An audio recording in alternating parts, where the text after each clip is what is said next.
ಜುಲೈನಲ್ಲಿ ಈ ರಾಶಿಯವರ ಕೊರತೆಗಳನ್ನೆಲ್ಲ ನೀಗಿಸಲಿದ್ದಾನೆ ಗುರು ಮತ್ತು ಮಂಗಳ. ಶುಕ್ರನ ರಾಶಿಯಲ್ಲಿ ಗುರು ಮಂಗಳ ಗ್ರಹಗಳ ಸಂಯೋಗವಾಗಲಿದೆ.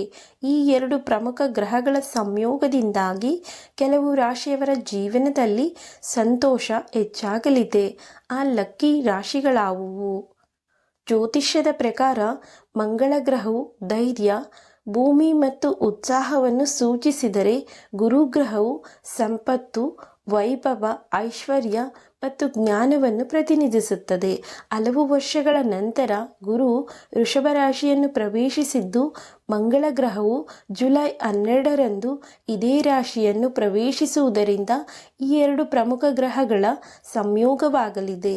ಇದರಿಂದಾಗಿ ಮುಂದಿನ 45 ದಿನಗಳವರೆಗೆ ಯಾವ ರಾಶಿಗೆ ಶುಭವಾಗಲಿದೆ ಎಂದು ಇಲ್ಲಿ ತಿಳಿಯಿರಿ. ಮೇಷರಾಶಿ. ಗುರು ಮಂಗಳ ಸಂಯೋಗವು ಮೇಷರಾಶಿಯವರಿಗೆ ಲಾಭದಾಯಕವಾಗಿರಲಿದೆ. ನಿಮಗೆ ಈ ಅವಧಿಯಲ್ಲಿ ಹಠಾತ್ ಧನಲಾಭವಾಗಲಿದೆ. ನಿಮ್ಮ ಗೌರವ ಮತ್ತು ಖ್ಯಾತಿ ಹೆಚ್ಚಾಗಲಿದೆ. ವ್ಯಾಪಾರಿಗಳಿಗೆ ಸಾಕಷ್ಟು ಲಾಭವಾಗುವುದು. ನಿಮ್ಮ ಆದಾಯದ ಹೆಚ್ಚಳಕ್ಕಾಗಿ ಹೊಸ ಮಾರ್ಗಗಳು ಗೋಚರಿಸುವುದು ಮತ್ತು ನಿಮಗೆ ಉಳಿತಾಯ ಮಾಡಲು ಸಾಧ್ಯವಾಗುತ್ತದೆ. ನಿಮ್ಮ ಆರ್ಥಿಕ ಸ್ಥಿತಿ ಬಲಗೊಳ್ಳುವುದು.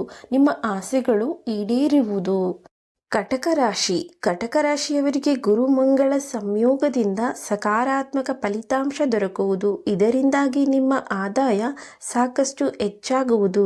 ಕೆಲಸ ಮಾಡುವವರಿಗೆ ಈ ಅವಧಿಯಲ್ಲಿ ಪ್ರಗತಿ ಲಭಿಸುವುದು. ಮನೆಯವರ ಸಂಪೂರ್ಣ ಬೆಂಬಲ ದೊರಕುವುದು.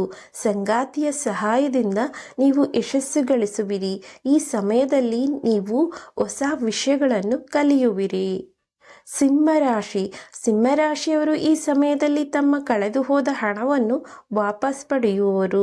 ಗುರುಮಂಗಳ ಸಂಯೋಗದಿಂದ ನಿಮ್ಮ ಕೆಲಸ ಮತ್ತು ವೃತ್ತಿಗೆ ಸಂಬಂಧಿಸಿದಂತೆ ಶುಭ ಸುದ್ದಿ ಪಡೆಯುವಿರಿ. ಕೆಲಸದಲ್ಲಿರುವವರು ಪ್ರಗತಿ ಗಳಿಸುವರು. ನಿರುದ್ಯೋಗಿಗಳಿಗೆ ಉದ್ಯೋಗ ಲಭಿಸುವುದು. ತಂದೆಯ ಸಂಪೂರ್ಣ ಬೆಂಬಲ ದೊರಕುವುದು. ಈ ಅವಧಿಯಲ್ಲಿ ನಿಮ್ಮ ಆದಾಯ ಹೆಚ್ಚಾಗಲು ಉತ್ತಮ ಅವಕಾಶಗಳು ಲಭಿಸುವುದು. ಮೇಲೆ ಹೇಳಿರುವ ರಾಶಿಗಳಲ್ಲಿ ನಿಮ್ಮ ರಾಶಿಯು ಒಂದಾಗಿದ್ದರೆ, ಗುರುಮಂಗಳ ಸಂಯೋಗದಿಂದ ನಿಮ್ಮ ಜೀವನದಲ್ಲಿ ಎಲ್ಲವೂ ಶುಭವಾಗಲಿದೆ. ನಿಮ್ಮ ಆಸೆಗಳೆಲ್ಲ ಈಡೇರುವುದರಿಂದ ನಿಮ್ಮ ಬದುಕು ಸುಖಮಯವಾಗಿರುವುದು. ಸ್ನೇಹಿತರೆ, ಈ ಮಾಹಿತಿ ನಿಮಗೆ ಇಷ್ಟ ಆಗಿದ್ರೆ ವಿಡಿಯೋಗೊಂದು ಲೈಕ್ ಮಾಡಿ, ಹಾಗೆ ನಮ್ಮ ಚಾನಲ್ ಸಬ್ಸ್ಕ್ರೈಬ್ ಮಾಡಿ, ಶೇರ್ ಮಾಡಿ, ಸಪೋರ್ಟ್ ಮಾಡಿ. ಮತ್ತೊಂದು ವಿಷಯದೊಂದಿಗೆ ಪುನಃ ಭೇಟಿಯಾಗೋಣ. ವಿಡಿಯೋವನ್ನು ನೋಡಿದ್ದಕ್ಕಾಗಿ ಧನ್ಯವಾದಗಳು. ನಮಸ್ಕಾರ.